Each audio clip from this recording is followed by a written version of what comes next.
मैं हूं उबैद कुरैशी। आप देख रहे हैं खबरनामा टीवी। CBR मेन रोड पर Islamabad wheels and real estate दफ्तर का इफ्तिताह कर दिया गया।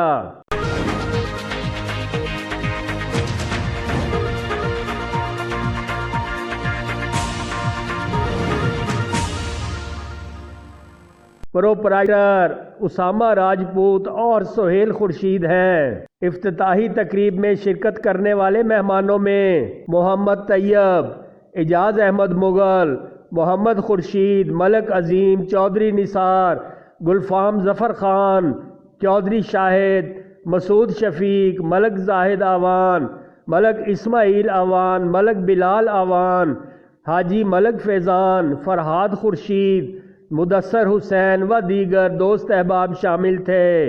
इफ्तिताह के बाद खैर व बरकत के लिए दुआ कराई गई और लंगर का एहतमाम किया गया। देखते रहिए खबरनामा टीवी, पढ़ते रहिए खबरनामा मैगजीन। अक्कासी राजा साजिद, हमारा चैनल सब्सक्राइब कीजिए। शुक्रिया।